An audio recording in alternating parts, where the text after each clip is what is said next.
Magandang araw po mga kapuntos, at sa araw na ito po meron po akong tampok na video para sa inyo at sana ay magustuhan ninyo. Kaya sa mga bago pa po sa aming channel, please po don't forget to hit the subscribe button at ang notification bell para maging notified kayo sa bawat video na ilalabas ko sa channel na ito. At bilang kahilingan po ng punto por punto team at naway maintindihan po ninyo, sana po wag nyo pong i-skip yung mga ads sa aming mga video. Sa maliit na bagay na po na yan, malaking tulong po yan sa ating programa at sa ating ministry. Sana po maunawaan po ninyo. Maraming salamat po, kaya wag na po natin patagalin. Simulan na po natin.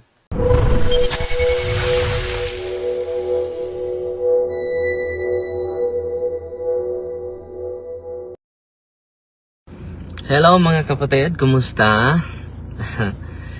Ngayon, meron akong isi-share sa inyo. Maganda po ito.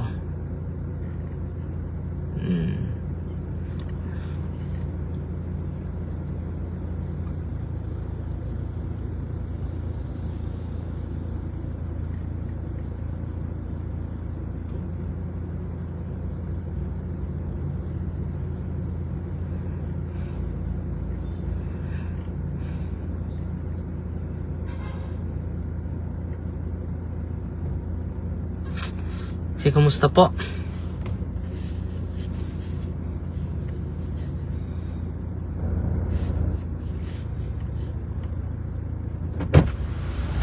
Nay, oy, taghanan ko na. Way, lasones? Wow, kuan. At may lahaw pa na ba yung mangga? So ngayon mga kapatid, ito yung isi-share ko sa inyo. Okay?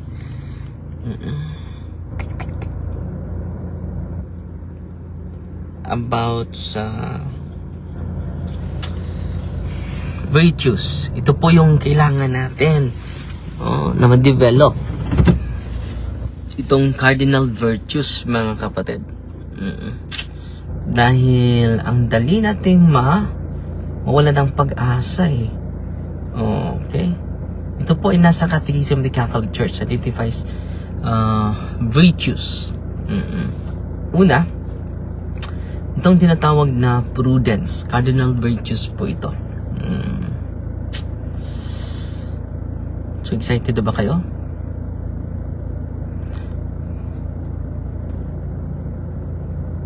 Wait muna ha.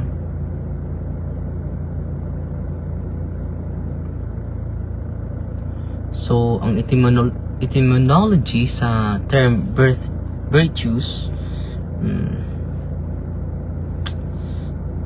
etymology sa term virtues, dito po, basahin ko muna ha. Para galing pala ito. The word virtue originates from Latin. Definition of term muna tayo. Latin roots nito is virtus, meaning goodness, excellence, and character. Anong kahulugan nito? Virtus. It is all about goodness, excellence, or character. Another is vir, meaning sa vir is man or human, implying strength, courage, and moral excellence. Yun pa ang yun ang root words sa Greek is arete. Arete, meaning excellence, goodness, and character. It is character, morals, and good habits. Moral character, excellence, righteousness, ethical behavior. Yan po ang etymology of the word virtues. So, nalaman nyo na ha. So, bakit tinatawag? May tinatawag na cardinal virtues. Ito po. Bakit tinatawag ito na cardinal virtues? Seven mo yan. Sama. Kilaw ra? Pwede kilo o buwad. Ah. So, nang pramidri og nami sa dao. Nang prami og paniud to. Kasama ko si Papa at yung mga kapatid ko. So, bakit ito tinatawag na cardinal? So, virtues is vir, meaning man, human.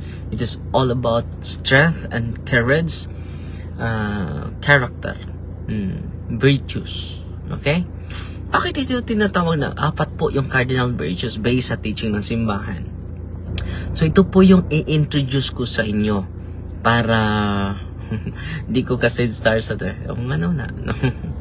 hindi ko alam din. Punta naman tayo sa etymology sa meron naman na you can send star. Thank you for sending stars, no? So cardinal, it is from Latin word cardo, pintuan or heads, yung humahawak sa pintuan. Yun po ang cardo. Yun po ang nagbigay ng strength sa pintuan upang hindi mahulog, no? So ano po ba itong mga cardinal virtues na dapat natin na matutunan at malalaman based sa official teachings ng simbahan po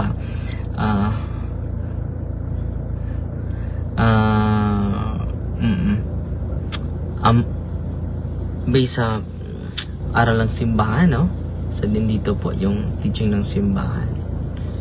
At alam nyo, kapag nandyan po sa atin, lagi natin itong pinapractice, hindi tayo matatakot dahil ini-increase natin ang virtues natin. Una, prudence. Ano ba itong prudence? Maka-attain tayo ng enough wisdom dahil sa mga discernment natin, pagninilay natin. And then makasagawa tayo ng wise decision. Grabe. Kapag ano ba itong prudence? It is right reason in action. It is a wise decision making, mga kapatid. Okay? It is a wise decision making. Yan po ang prudence. Mababasa natin yan sa Catechism of the Catholic Church 18 06.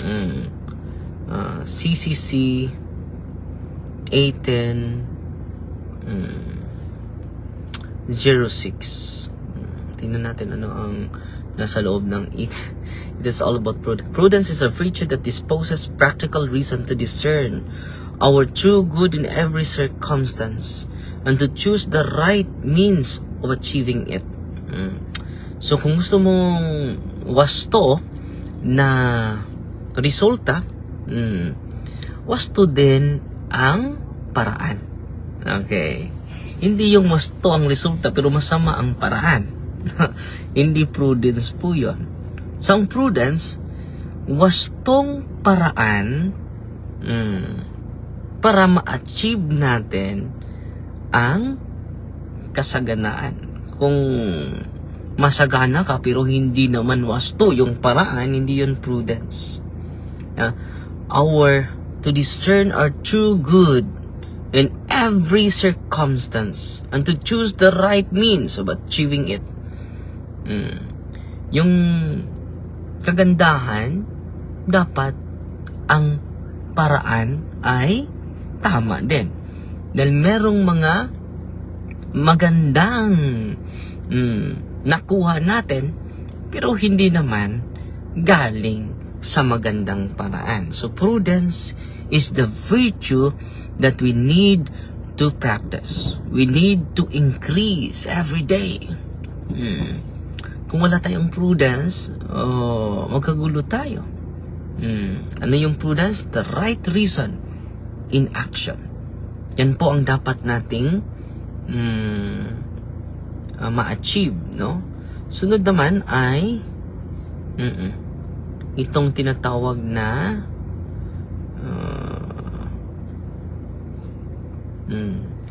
justice. Ang ganda, no? CCC, babasahin natin ang justice. Just ba yun na kukunin mo ang hindi sa'yo? Ayan po. Ang dami pong natamaan dito. Justice ba yan? na ang public funds ay para sa public na purposes. Kinukuha natin personal, hindi justice yun. Justice is a moral virtue. Take note, ha?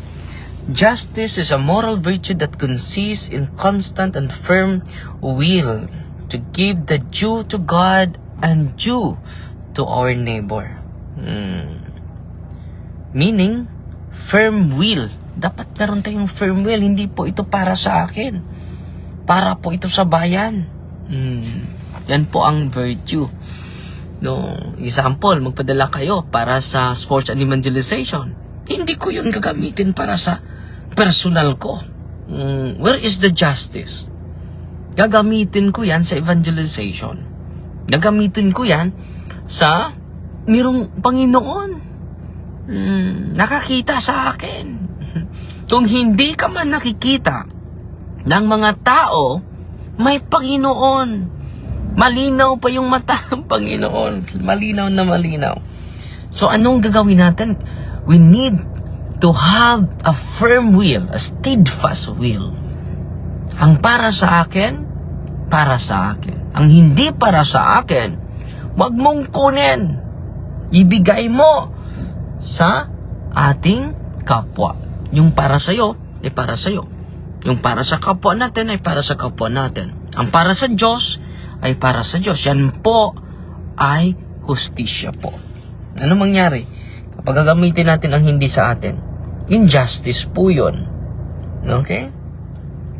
So ngayon mga kapatid, kaya nga nagtatanong tayo sa politics, or is the justice? Kung walang hustisya, walang virtues. Kung walang virtue, walang courage. Wala na tayong magandang karakter. Wala na tayong magandang kinabukasan. Okay? Malinaw na malinaw yan, ha? Respecting others' rights, dignity, and promoting fairness. So, anong dapat natin? Rirespetuin natin yung karapatan ng iba. Yung dignidad ng iba. By promoting fairness. No? Pero yung ating lipunan ngayon, grabe na yung social inequality, mga kapatid. Social inequality. Ang mga mahirap, na doble na yung hirap. Yung mayaman, doble na din yung pagkayaman nila. Yung iba, hindi sa tamang paraan, hindi sa prudent way, but through imprudent way. Through bad means. Through bad ways, mga kapatid. Okay? Sunod, cardinal virtues. Cardinal virtues po ito. Hindi po ito basta-bastang virtue. Kung kaming pare ay nag-practice nito, wow, ang ganda ng simbahan. Ang ganda ng ating lipunan, mga kapatid.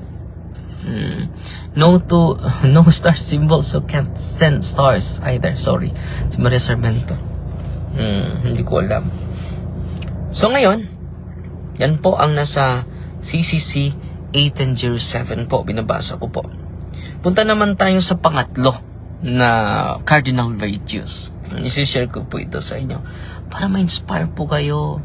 Huwag kayong matakot. When we promote justice, maraming magagalit. Who cares, mga kapatid? Kawawa yung ordinaryong mamamayan, Joy Alfanta Fernandez. So, punta naman tayo sa CCC 1808. Sa fortitude po ito. It is all about courage. Huwag kayong matakot po. Fortitude is a moral virtue that ensures firmness in difficulties and constancy in pursuit of good. Anong dapat natin? Resilience amid challenges. Sinubok ako ng isang politiko. Tatawagin daw ako sa isang sangguniang bayan. Sabi ko, yes, I can go there. We need to develop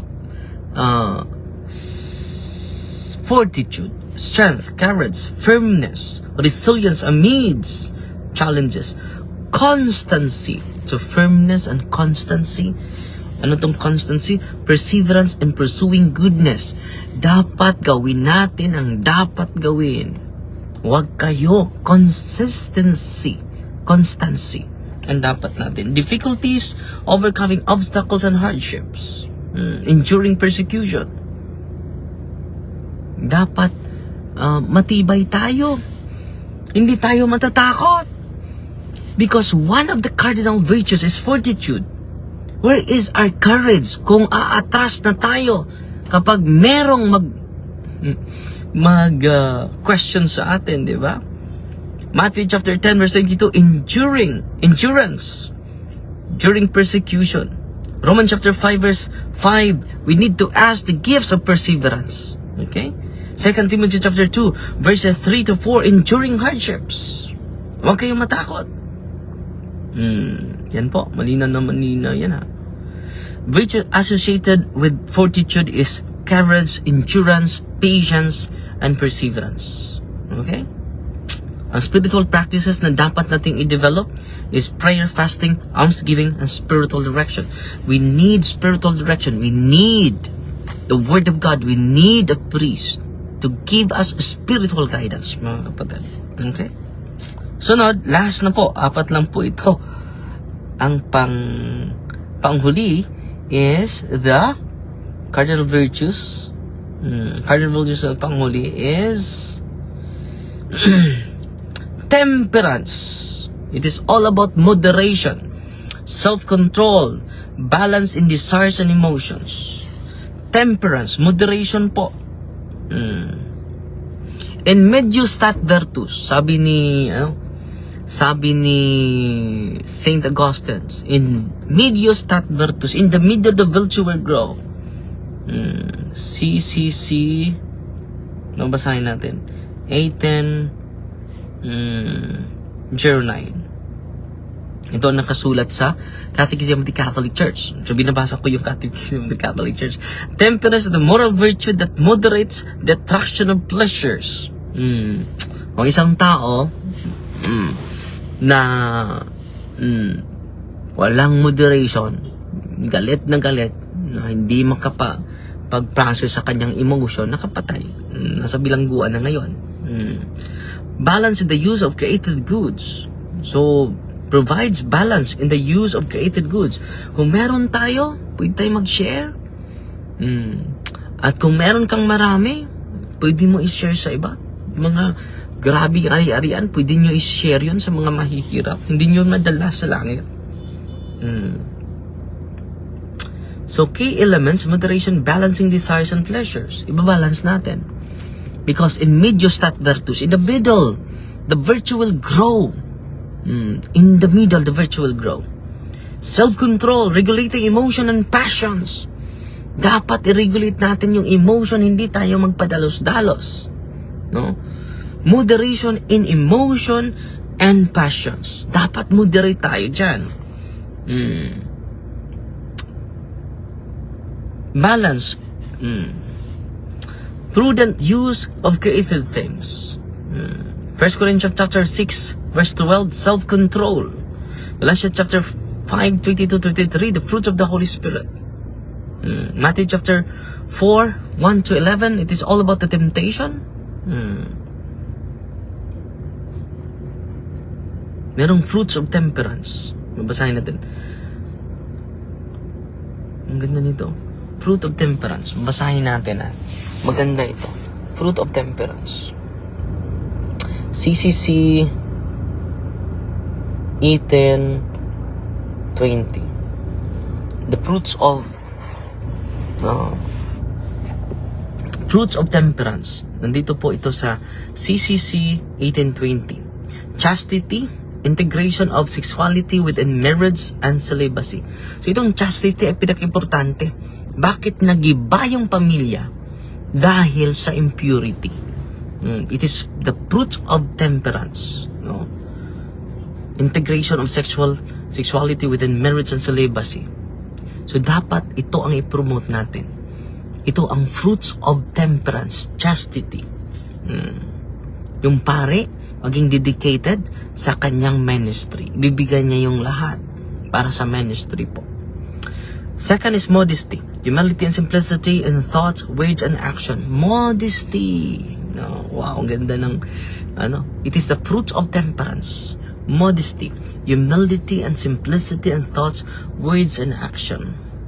Humility, detachment, purity of heart, seeking God's will. Yan po ang pinaka-importante po, mga kapatid. So, the fruits of temperance is chastity, modesty, humility, detachment, freedom from excessive attachment to worldly goods. So, dapat ma-detach tayo. Dana mo na? Okay na? Nandito na sila. Yan ang fruits of temperance. Si Papa? Wala pa? Yan ang fruits of temperance. Chastity, purity of the mind, and purity of the heart. Yan ang pinaka-importante, mga kapatid. At sana po ay nag-enjoy po kayo ngayon sa ating catechism. Yan lang sa po muna, ha. Salamat sa mga nagpadala ng mga stars. Pero yung iba hindi makapagdala ng stars. Pero nakapagdala si Sister Sarmiento. A blessed day ahead of you, Father. Padala ng 200 stars. At si Moon Eki, padala ng 50 stars. Salamat po. Si Elizabeth Alcosiba Tubal, sa Pulumulok South Cotabato, Diocese of Barbel, Mindanao. Nakapunta na ako sa Diocese of Barbel. Regards mo ako kay Bishop... Nakalimutan ko sa pangalan ni Bishop Casikas pala. Bishop Casikas. Yes, enjoy learning, Father. Maria Sarmiento.